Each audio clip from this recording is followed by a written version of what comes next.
โดยขอบใจเอาหอยไว้ก่อนก็ได้ขนมโดนัทใหญ่พี่น้องเลย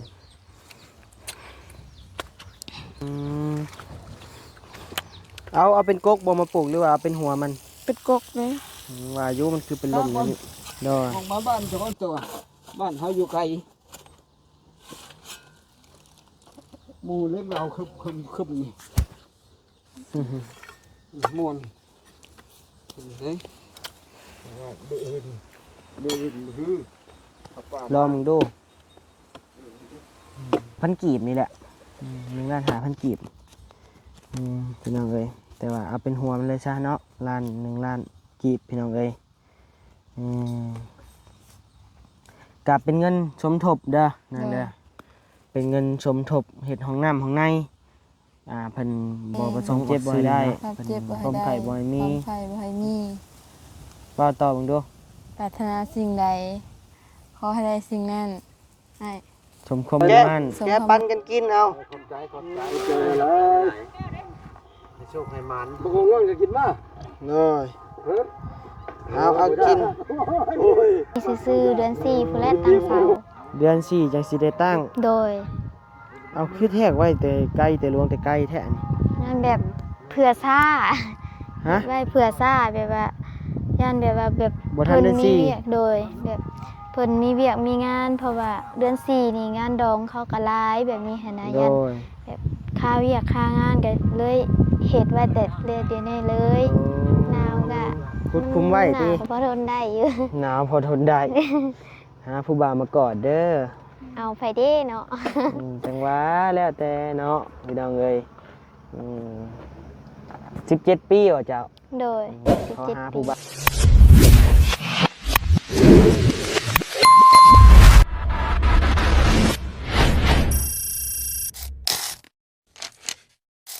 คื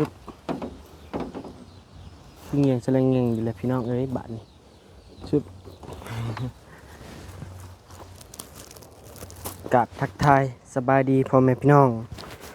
มาทุกคู่ทุกคนเด้อพี่น้องเด้อนำมาผมมาพอกับบานิวอีกแล้วพี่น้องเอ้ยอยู่เฮือนอยู่ซ่านน้องน้อยเช่นเก่าเช่นเคยเด้อพี่น้องเด้อเนาะมาบัดนี้กะหลังจากคนท่อคนยังลงแล้วนะพี่น้องเนาะกะเป็นรอบคอยคำน้องแรงแล้วพี่น้องเอ้ยเนาะจังหน่อยวันนี้ก็สิได้กลับปะเนี่ยเดี๋ยวไปเยี่ยมเบิ่งน้องควันก่อนไปหาเพิ่นหลายมื้อแหละน้องเพิ่นมื้อเนี่ยก็โทรหาบานิวนะพี่น้องเนาะโทรหาว่าน้าบ่าวมาบ่ซั่นเนาะเฮาจงไข่มดแดงมีให้เจ้าว่าซั่นมื้อบานิวเก็บปีรถนั่นแหละพี่น้องเอ้ยเนาะบานิวว่าโอ้บ่ได้มาว่าซั่นเนาะยังคาเวียกอยู่ดีไซน์ดีได้เพิ่นก็ได้เนาะมีหยังก็อยากบ่ให้พี่น้องเอ้ยน้าบ่าวสิมาบ่สิเอาไข่มดแดงไว้ให้เจ้าว่าซั่นถ้าว่าน้าบ่าวมาแล้วสิเอาไว้ให้ค่าแนมเจ้าบ่มาแล้วสิเอาไปขายแล้วว่ะเนาะมันนี้ก็บอกว่าเอาไปขายรถว่าซั่นเนาะบ่จงไว้ก็ยาเดี๋ยวมื้อใดจึงไปจึงว่ากันใหม่ว่าซั่นเนาะน้ำใจงามทั้งนั้นก็ได้เนาะพี่น้องเอ้ยนับถือน้ำใจเราบัดนี้ก็ได้เนาะไปพี่น้องเอ้ยทางน้องน้อยเพิ่นก็ผู้กำลังโยมน้ำหดน้ำพักเพิ่นเนาะพี่น้องเนาะไป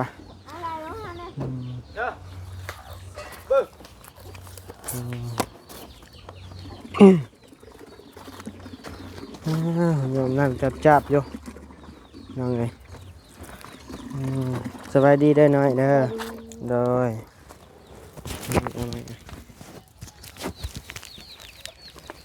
โยมน้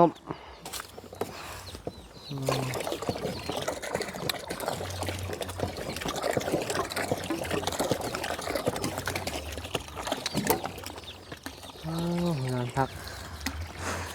ผลิตนานพักอยู่แถวนี้บ่ได้คือกับนานพักอยู่บ้านบ้านนิ้วได้พี่น้องเลยหัวนี่แล้วมันเลยเนาะไผมัดซอยเฮ้ยแ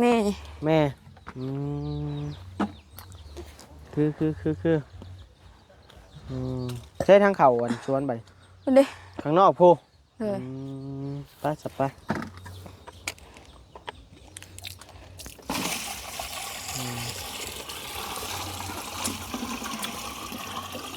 ขนม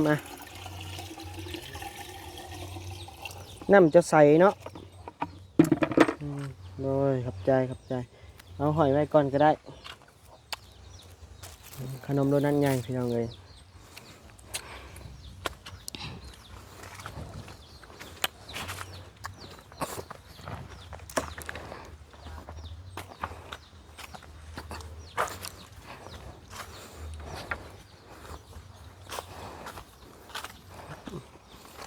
โอ้ผักบัวได้เนาะ เลยปลูกกับบาพอนไส้ได้นี่แหละ บะพะไส้บ่ แม่น ปลูกมันเป็นหัวบ่หรือว่าปลูกเอา เป็น เป็น หั ก ว กเป็นกก ครั้ง มา นี้ ปลูก ของบาพอนไส้ครั้งข้าวเฮา อืมเอาเป็นกกบ่มาปลูกหรือว่าเอาเป็นหัวมัน เป็นกกเลย ว่าอายุมันคือเป็นลมเนี่ยนี่ใส่ลายเลยกว่ามันยังเปียกอยู่ตายแล้ว มีแต่ใบไม้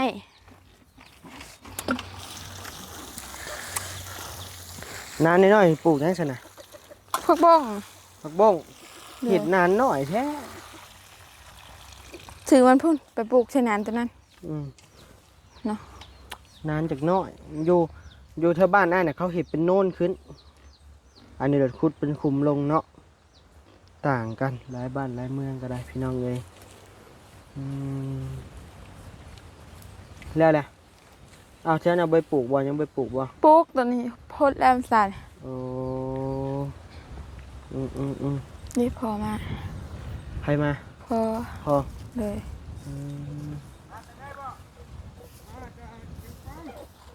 โอ้เดมมาแล้วพี่น้องเอ้ยอืมมีบุญบ่ในบ้านบุญหยังในบ้าน บุญเดือน3เด้ บุญเดือน3ออกใหม่3 คำ แม่น มื้อนี้บ่ บ่ แต่ว่านี่พวกโอ้ปวดเหนียวแห้งนี่ ไปะมาดิซิเลอร์กกม่วงนี่คือบ่หดมัน พดแล้วนี่นี่ พดแล้ว พดสาว ฮะผ้าป่า มาตะเวียง โอ้ติดเสื้อน้องม่วงจ้ะเนาะ แม่น ม่วงซามมาดูพี่น้องเอ้ยงามได้ยืนต้นงามได้ บ้านไกลก็มุดแข่ง โดยเฮ้ยพอมาแล้ว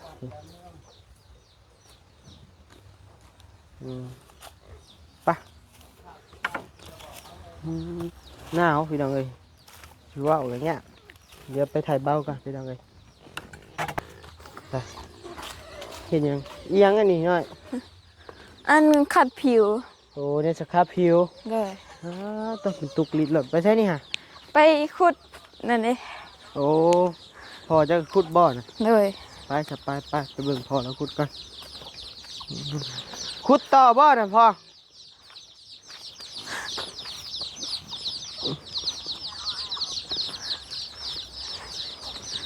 เฮ้ยย่างไว้ดีกว่าอ้วนเลยขุดต่อบ่อพอนี่จะได้มันขุดเลยขุดขยายมาเบื้องนี้อีกนี่ขุดขยายมานี่ปึ๊บนี่มานี่ให้มันกว้างเพราะว่ามื้ออื่นนี่เขาจะซื้อมาอีก2 อันนี่ เฮ็ด2 อันเนาะ แม่นสองทอ ข้างละ2ศอ แม่นข้างละ2 ข้างละ2ความลึกนะพอเลยเด้อพอเด้อ นี่เนาะได้ข้างนี้เนาะ โดยลงมือเลย จ้า เจ้า อืมเดี๋ยวมื้ออื่นเขาซื้อมาเพิ่มอีก2 อันเพราะว่ารถเขาแก่มาบ่ได้มื้อนี้อืม พอก็มือเรียกเข่งกองเข่งหยังเรียกบ้านกันเมืองนั่นแหละ โดย บ่เมืองบ่แล้วพระป่าเพิ่นมา โดย แม่เขาเมื่อก่อนเฮ็ดซอยหมู่เฮ็ดเฮ็ดซอยหมู่ โดย เรียกแม่เขาก็บ่ได้เมื่อเจ็บแข้งเจ็บขาเพิ่นบ่เมื่อ โดยเจ้าบ่ขุดอันนี้ เด้ เจ้ากับน้องน้อยบ่ขุดอืม ซอยเพิ่นซอยก็เป็นเนาะ แนวมันแลต้องไปซอยแล้ว เฮาบ่เฮ็ดเฮาก็บ่ได้นะ แนวมันแล เป็น บ่เฮ็ดก็บ่ได้แลโดยอืม คือว่าแล้วคนมันร้อยพุ่นเลย เอาไปจกตัวใดใส่ได้นี่ ตัวนี้นี่ เด็กมันพุ่นเลยเนาะ มันจะหักแล้วนะ ชื่อใหม่บ่น่ะ ซื้อไปแล้ว โอ้สิปีกายนี่ผมว่างั้นนะ เข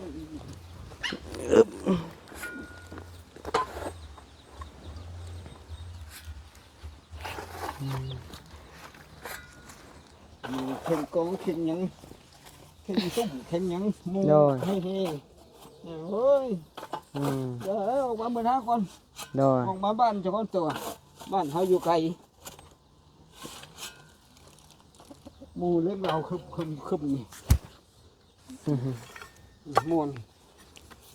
เฮ้ยเดินฮือ ลองมึงดู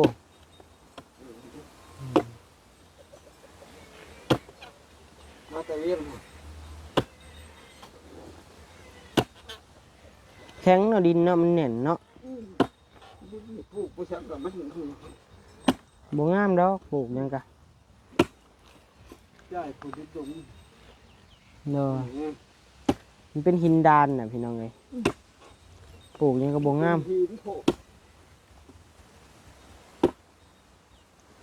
สั้นดินมีอยู่ประมาณ10 เซนน่ะกลายน่ะหินหมดพี่น้องเอ้ย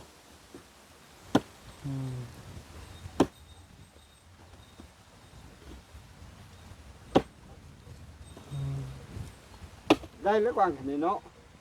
เอาออกอีกนี่กว้าง เดี๋ยว ออกมาอีกหน่อยหนึงโอเคแม่นเอาเพียงกันกับตัวนั้นแหละนะเพียงยาวมานี่ กว้างแค่นี้เนาะ แม่นกว้างสมบูรณ์นั่นแหละแทกเอาส่วนแทกเอามันกว้างสำไรยาวขึ้นไหม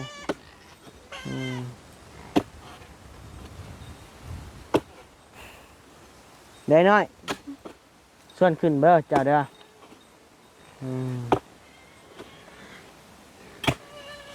ไปสับปลาให้พ่อเพิ่นนะก่อนปะเอาไปนั่งค้อนไม้ก่อนก็ได้ปะปุ๊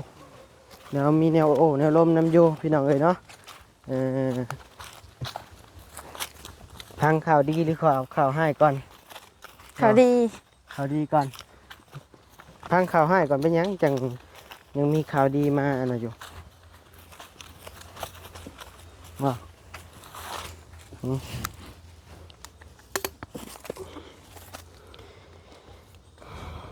มันคือเป็นแบบซีลอยๆไว้มื้อนี้พี่น้องเอ้ยบานิวนี่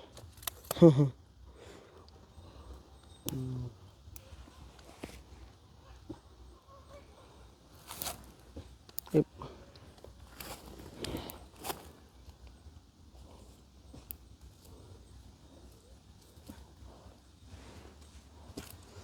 ดี๋ยวตามกล้องก่อนแป๊บนึงพี่น้องเอ้ย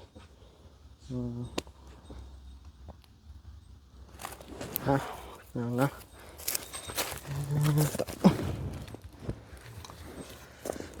สบายดีอีกรอบหนึ่งเดี๋ยวพี่น้องเด้อเนาะกสิบวิธีวิตองยังหลายเนาะพี่น้องเนาะมีแต่สีแจ้งเลย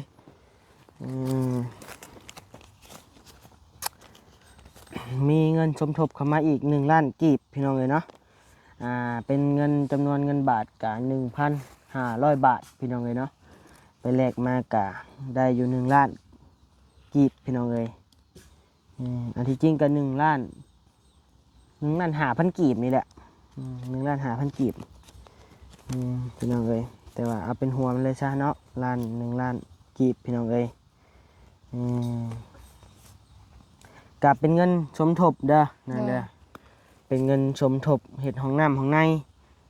เพิ่นบ่ประสงค์ออกซื้อเนาะเพิ่นอยู่ฝั่งไทยผู้ใหญ่จากฝั่งไทยแหละ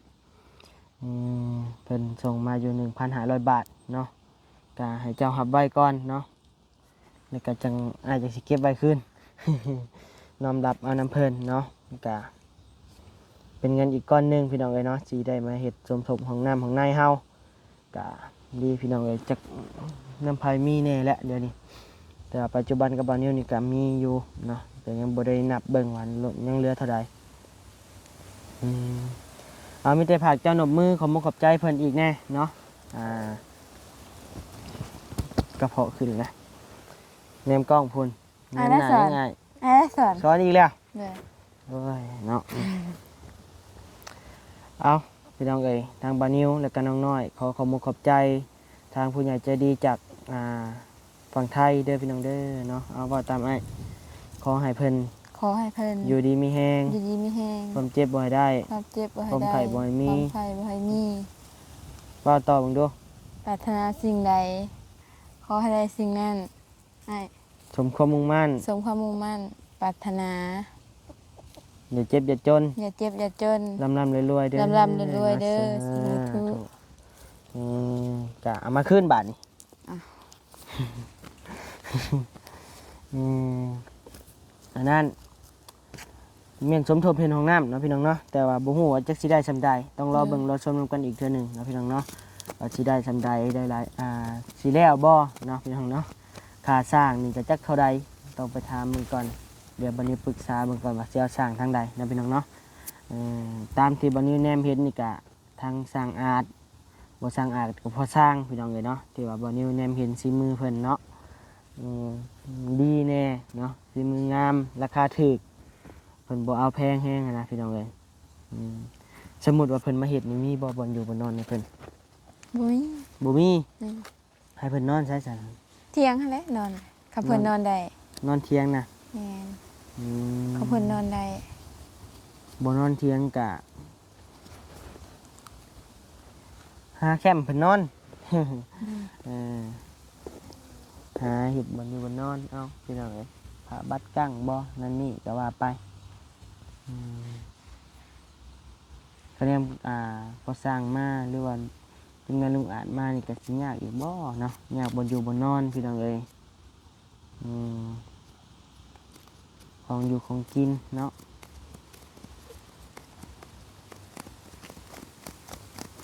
ขึ้นเบิ่งก่อนพี่น้องปรึกษาทางลูกพี่ก่อนเนาะปรึกษาทางบอลลี่หรือว่าทีมงานหลายคนก่อนสิเอาทางใดสิเอาแบบใดนะพี่น้องเนาะคือว่าได้ยินบ่เตียงว่ามีเงินสมทบบ่ แม่น1,000 1,000 เลย สมทบพี่น้องน้ำ แม่น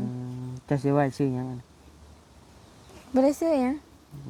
สิแม่นชื่อเครื่องห้องน้ำบ่ แม่น หรือว่าเจ้าบ่ไว้น้ำอ้ายให้อ้ายซื้อเขามาให้บ่ ก็ได้เงินอยู่ที่โถงเสียง อืมไปแล้วจังเอาให้ก็ได้ใช่ไหม เลย เพราะว่าเอามารวมกันแหละบัดนี้จังฮู้ว่าราคาเฮามีงบเท่าใดนะแหละบัดนี้ไปซื้อเครื่องมือหรือว่าซื้อบล็อกบ่ซื้อนั่นซื้อนี่บ่หั่นนะเฮาจังฮู้ว่าเงินเฮาพอบ่หั่นนะเดี๋ยวปรึกษากันเบิ่งอีกเทื่อนึงอีกพี่น้องเอ้ยเพราะว่าจักได้รวมหมดได้จักล้านเลยทั้งบ่ยาวเนี่ยทั้งบ่ตูนเนี่ยทั้งบ่พัดไส้เนี่ยมีนี่เนาะลุงหนวดก็มีบ่ มี1,500 ลุงหนวดก็มี1,500นี่พี่น้องเอ้ยแล้วก็ไผอีกมีบ่บรีมีบ่ บ่มี บรีบ่มีอืม บ่ไล่ก็ยังบ่มี บ่ไรก็ยังบ่มี เลย อืมโอเคแล้วฉันเด้อมีผู้ใหญ่เพิ่นหักแพงแล้วก็โอเคแล้วเพิ่นก็ทยอยเบิ่งก่อนพี่น้องเอ้ยเนาะมาใหม่อีก1 ล้านกีบได้อพี่น้องเด้อเนาะก็รวมๆก็ห่วยเป็นกับเงินเก่าเบิ่งนี่เงินเก่านี่อ้าวสายฟ้าติอันนี้เงินสายฟ้าตัวนี้พี่เงินเจ้าน้อย100 ล้านเบิ่งกว่าอย่างกับติวก็ได้พี่น้องเอ้ย10 1 2 3 4 5 6 7 8 9บวกใส่1 ล้าน1,900,000งบมาตอนนี้ยังมีอยู่กับบาริวเนาะ1,900,000กีบพี่น้องเอ้ยคันว่าเป็นเงินกับประมาณ 3,000 2,000 ปลายๆนี่แหละพี่น้องเอ้ยเจอบาริวเอารวมกันแล้วป่าน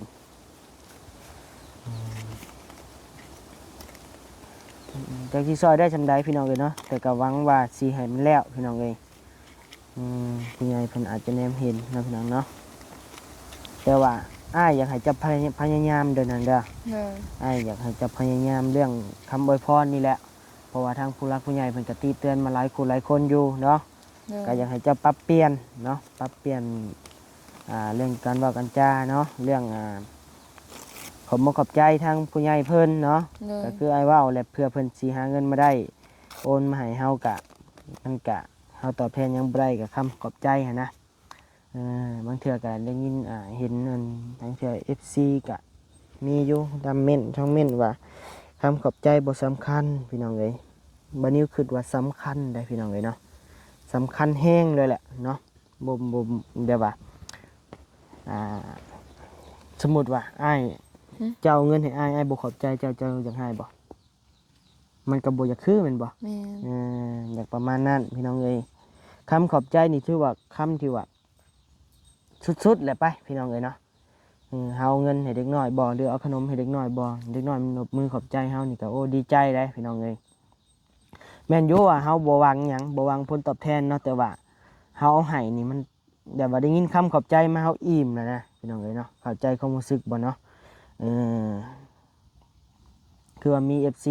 หรือว่าบ่แม่น FC เนาะท่านหนึงเพิ่นเข้ามาเม่นในช่องเบาไล่บ่หรือบ่ตูนนี่แหละเพิ่นว่าคำขอบใจเป็นแค่ลมปากเราอะเนาะก็บ่ได้คิดว่ามันบ่มันบ่แม่นแค่ลมปากได้พี่น้องเอ้ยเนาะมันก็อย่าแล้วเนาะพี่น้องเนาะอ่านใจคนบ่ได้พี่น้องเอ้ย มันก็แค่ว่ามันเป็นแต่ลมปากก็แม่นอยู่เนาะมันคิดไปอีกแนวหนึงก็เป็นแค่ลมปากก็แม่นอยู่แต่ว่า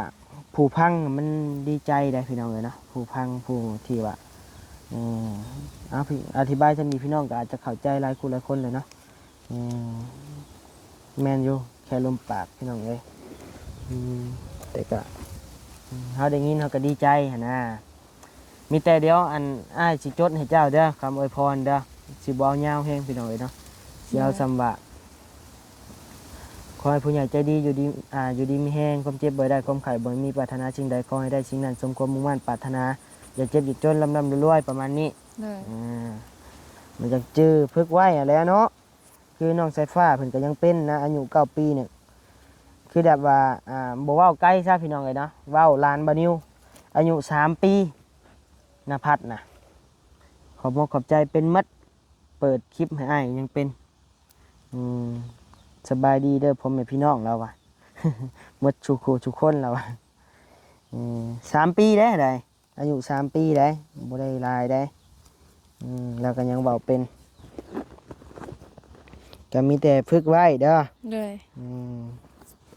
ฝึกไว้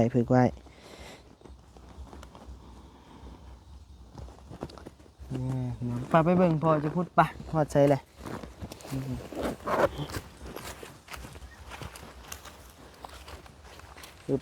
พึบปาดีดับ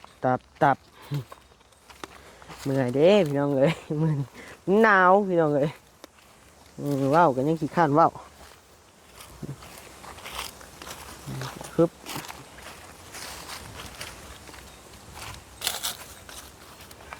ถึงได้พ่อแล้วแหละบ่ยังพ่อก็ก่อสร้างเป็นบ่โอ้ยบ่ได้เคยก่อ บ่เคยก่อบ่เคยจักเทื่อ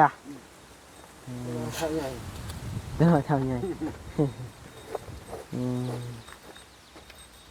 บ่เคยเลย โดยเพิ่นน่ะเฮ็ดหูหันสิมันลึกล่างหมดล่ะ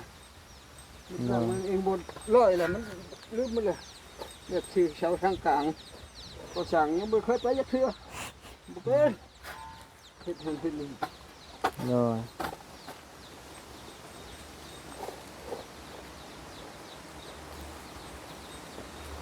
ลืมหมดเลย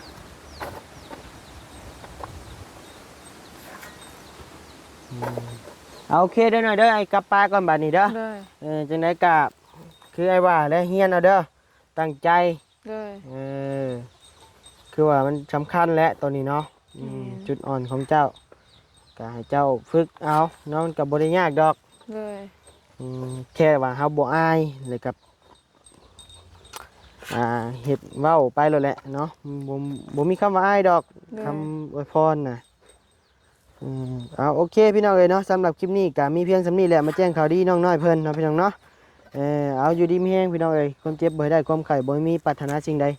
ขอให้ได้สิ่งนั้นสมความมุ่งมั่นปรารถนาอย่าเจ็บอย่าจนร่ำรวยๆพี่น้องเอ้ยเนาะโดยสบายดีน้อยสบายดีเด้อพ่อเด้อเจ้าไปเดินไปต่อมาเงินน้องก่อนอีหยังอันนี้คือมีข้อของหยังอันนี้พี่น้องเอ้ยบาทนี้ โอ้สิตั้งเสาได้เนาะอ๋อโธ่พี่น้องเอ้ยใช่คือพากันเมื่อมันแหละใช่สบายดีเด้อพ่อเด้อใช่มากินขนมก่อนมานี่เอาขนมมาฝากนี่มาอย่าเพิ่งเมื่อกว่าสบายดีบ่ครับมานั่งล้อมกองไฟนี่มาโอ้ยเนาะใส่พากันเห็ดหยังอันนี้ เฮ็ดลิ้นแล้วมันนี่แล้วนะเอ้ย โอ้มันบ่เห็ดลิ้นแล้วนี่นะเห็ดอลีนี่ได้ จนคำ เนี่ย เฮ็ดคำเฮ็ดแบบนี้แหละภาษาบ้านนอก โดยสบายดีเด้อมาทุกคู่ทุกคนโดยเอาขนมพอเอาแกะปันกันกินเอา ขอบใจเจอแล้วให้โชคให้มันบ่คงว่างจะกินมา โดยเอากิน โอ้ยมักบ่ยากเตรียมของก่อนเลยมื้อนี้กับแก้วบ่เท่าแล้วเด้อ ไว้คักแด่น่ะยาย กินกึ่งเนาะกินแล้วนะ พี่ครับอันน่ะน้องแก้วอันนี้ เบิ่งลองบางคนบ่เคยกินที่เทื่อก็จริงคนอันนั้นขนมก่อน อันน่ะไผอันน่ะแม่นบ่พ่อเจ้า โดย โอ้สบายดีเด้อพ่อเด้อโดยสบายดีแม่เด้อ ไปทางนั้น โดยแบ่งกันกินอีกอันนี้คนละก้อนหรือเป็นหยัง ยังมันบ่หมด ยันบ่หมดโอ้พี่น้องเอ้ยเพิ่นพากันนั่งพิงไผเฮ็ดหยังนี่ตั้งรักษาเฮือนนะตามเบิ่งนี่เนาะโธ่พี่น้องเอ้ยสิได้เฮือนงามอยู่แล้วบัดนี้เนาะ แม่จังงามได้ที่ใครคุณ โดยตั้งเสาเทคานเนาะ แล้วบ่ขึ้นเองเบื่อแล้วตัวนั้น ป้าต้องคนป้าออกมาอันไปนั่งอยู่บนเสาป้าไปเบิ่งเสากันเบิ่งดูตั้งเลยเนาะบานนี่พี่น้องเอ้ยมาหอบกับคำซับบานโอ้จ้างเพิ่นบ่นี่ ไปจ้างให้ลุงให้เอาบุญมาเฮ็ดประเทศไทย โอ้เบิ่งเนี่ย โดย ให้เพิ่นมาแทกให้ โดยแล้วก็หาข้าวหาน้ำให้เพิ่นกินแบบ โอ้ นี้ โดยสิตั้งเสาก่อนหรือเทคานไว้บ่ ยังบ่ทันได้ตั้งเสาแบบอันนี้แบบแทกไว้แบบนี้ซื่อๆเดือน4พุ่นแหละตั้งเสา เดือน4จังสิได้ตั้ง โดย เอาคือแทกไว้แต่ไกลแต่หลวงแต่ไกลแท้นี่ นั่นแบบเผื่อซ่า ฮะ ไว้เผื่อซ่าแบบว่าย่านแบบว่าแบบ บ่ทันเดือน มี สี่ เวียกโดยแบบเพิ่นมีเวียกมีงานเพราะว่าเดือน4นี่งานดองเขาก็หลายแบบนี้หันนะ โด ย่าน ย แบบค่าเวียกค่างานก็เลยเฮ็ดไว้แต่เดี๋ยวนี้เลย คุดคุมไว้ติ โดย เทกันเปื้อนไว้ โดย พี่น้องเอ้ยเนาะเสียงพินคือมาดังแท้เนาะ โดย ไปนั่งใส่ปะนั่งเทิงเฮือนบ่จักแจ้งบ่บ่ไปนั่งก็จ้ะพี่นั่งพี่ก็ได้ไผโคมก็สิหมดแบตแล้วพี่น้องเอ้ยพี่น้องเอ้ยเนาะคือพ่อมามื้อใดนาง พอมาได้3 มื้อมื้อนี้แล้ว 3 มื้อแล้ว โดย ให้เข้ามาแล้วบ่ มีอยู่ ไผเข้ามา มื้อนี้บ่าวไล่แล้วก็บ่าวตูนอีกผู้หนึ่งก็ หรือบ่ฮู้จักชื่อเพิ่น บ่พัดชัยบ่ บ่แม่น ไผวะอึ๊บเหมือนได้ให้ขอตั้งกล้องก่อนอึ๊บใส่น้องสาวจะได้คือบ่เห็น ขึ้นเทิงเฮือนแล้ว โอ้โดยไผโคมก็สิหมดแบตแหละ กินข้าวกินน้ำเลยนาง ยังบ่กินซ้ำ โดย ได้หยังสู่เพิ่นกินมื้อนี้ ไต้อันปลาก้อยปลาสู่เพิ่นกินกับ โอ้ ต้มปลาแล้วก็ตำมะฮุ่ง โดยป้ามาแต่ไสนาง ปลาเอาในหนองนี่ ใน แหละ น้องนี่เลย โดย ได้หลายบ่ ได้ปลา6ตัว 6ตัวเนี่ย โดย พอกินอยู่บ่ล่ะ พ่อ เออทางเจ้ายังบ่มีข่าวดีเข้ามาบ่นาง แบบมีกะเมื่อวานนี่บ่าวยาวเอาเงินมามอบให้ เท่าใด ได้600,000ปลาย640,000 โอ้แปลว่าเงิน 1,000 บาท โด เนาะ ย มีเงินอยู่ 1,000 บาท เพิ่นมอบให้แล้วเรียบร้อย โดย อืมดีใจนำดีใจนำทางอ้ายยังบ่มีอยู่ โดย อืมทางครอบครัวน้องขวัญเนาะวันนี้ก็ยังบ่ทันได้มีพี่น้องเอ้ยอืมก็ดีใจได้มาเห็นน้องเพิ่นกำลังสิตั้งเสาเฮือนพี่น้องเอ้ยกำลังวัดแทกไว้ขุดคุ้มไว้เนาะ โดย ก็น่าจะได้อยู่ดอกเบิ่งเนาะทางเสาเทคานพี่น้องเอ้ยยังมีเงินมีคำเหมือนจะก้อนเนาะนางเนาะ โดย ตั้งพอมันเห็นเสาก็ดีใจเลยเนาะ โดย เออ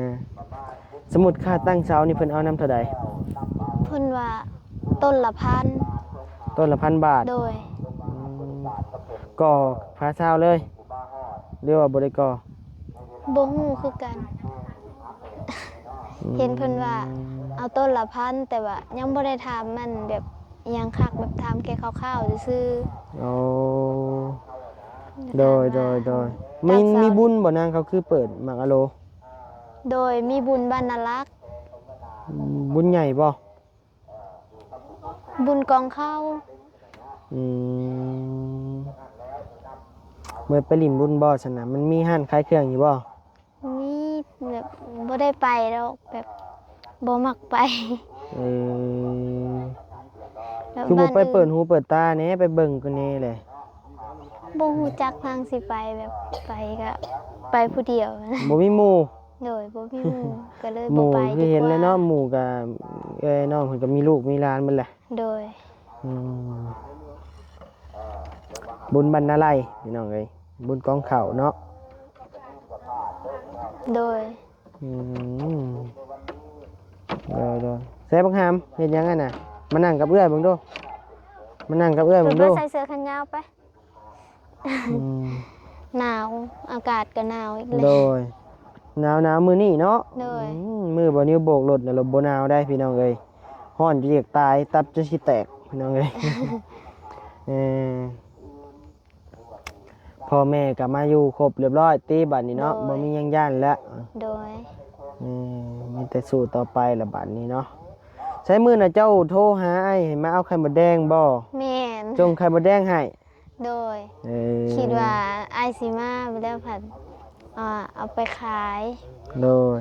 มือน่ะเพิ่นโทรหาบ่นิวคือบ่นิวเว้าแล้วเนาะพี่น้องเนาะบ่นิวว่าในคลิปก่อนๆนั้นเพิ่นโทรหาบ่นิวว่าได้เข้ามาบ่มื้อนี้ว่าซั่นเนาะ โดย นี่เพิ่นได้เข้ามาสิจงไข่มดแดงให้สิเอาไข่มดแดงให้ว่าซั่นบ่นิวว่าบ่ได้เข้ามา เพราะว่าค่าเวียกอันเก็บปีรถนั่นแหละพี่น้องเอ้ยก็เลยบ่ได้เข้ามา3มื้อเต็มๆบ่ได้มาบ่ได้ไปทางใดเลยพี่น้องเอ้ยโบกรถอย่างเดียวก็โอเคแล้วเนาะยินดีนำสิได้เงินใหม่ละคันสิว่าเฮือนใหม่ก็ยังบ่ได้พี่น้องเอ้ยฮะแต่สิว่าสิวางแผนตั้งเสานี่น่ะจักเสานางเสียด 15 เสา โดย โอ้15 เสางานใหญ่เติบอยู่พี่น้องเอ้ยใหญ่กว่าเฮือนสายฟ้าอยู่เฮ็ดทรงใดทรงเฮือนเวลา ทรงโมเดิร์น ทรงโมเดิร์น โดย ทรงยันฮิต โดย ใส่มานั่งกับเอ้อยจ้ะพี่ฮามนั่ง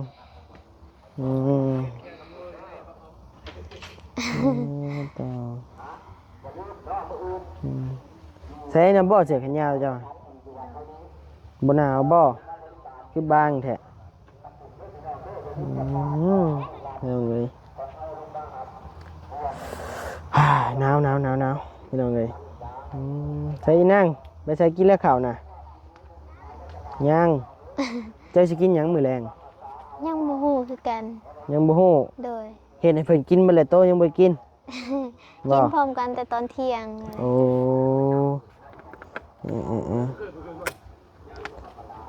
มาครบหน้าครบตาแล้วบัดนี้ก็หายห่วงแน่แล้วพี่น้องเอ้ยครอบครัวน้องขวัญเนาะ โดย ว่ายังไงเป็นครอบครัวอบอุ่นแล้วบัดนี้พี่น้องเอ้ย มีแต่เรื่องนั้นเรื่องซ่านแหละเนาะมันก็ยังบ่อยากดีปานใด โดย เพิ่นกำลังสิสร้างใหม่พี่น้องเอ้ย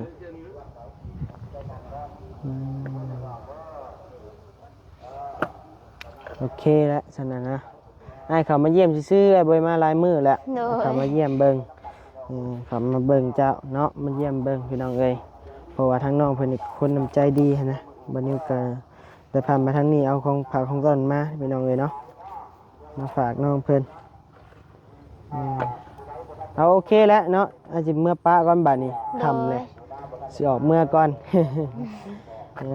อยู่ดีมีแห้ง โดยอยู่ดีมีแฮง พอมา คือกัน แล้วบัดนี้บ่มีแนวย่านแนวกลัวแล้วบัดนี้พี่น้องเอ้ยตั้งแต่แม่มาก็บ่มาเลยบ่นะ บ่ได้มาเลย เจ้ายังนอนนอกคือเก่านี่บ่ โดย บ่หนาวบ่ ก็แบบธรรมดาอยู่ ธรรมดา โดย ดึงเลยนะเบิ่ง หนาวก็มันหนาวก็พอทนได้อยู่ หนาวพอทนได้ หาผู้บ่าวมากอดเด้อ เอาไปเด้เนาะ จังหวะแล้วแต่เนาะพี่น้องเอ้ย17 ปีเหรอเจ้า โดย เขาหา 17 ปี ผู้บ่าวแล้วบัด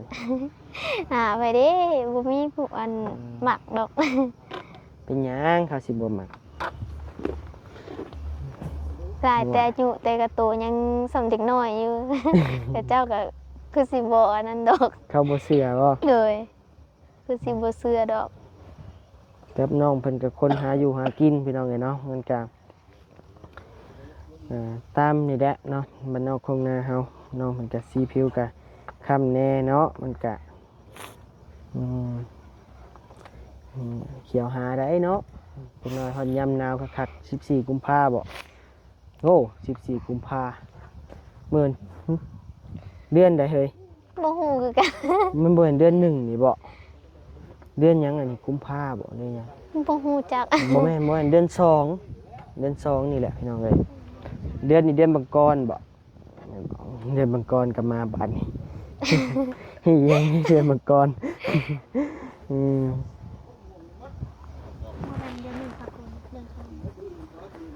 จักแหลบ่ฮู้คือกัน บ่ฮู้มื้อนี้ก็บ่ฮู้พี่น้องเอ้ยจักเตือนจังนั้น โอเคพี่น้องเอ้ยเนาะเดี๋ยวพอกันใหม่ในคลิปหน้าเด้อพี่น้องเด้อสำหรับคลิปนี้มีเพียงส่ำนี้ละพี่น้องเอ้ยแล้วว่าเมื่อป้าก่อน โดย อยู่ดีมีแฮงเด้อ เลย ไปโอเค สบายดี สบายดีไปพี่น้องเอ้ยและงั้นน้องสิจ้ะสมืดด้วยคืออยู่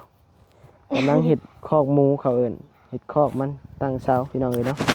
โดยสบายดีอยู่ดีมีแฮงพี่น้องเอ้ย โดยสบายดี โดย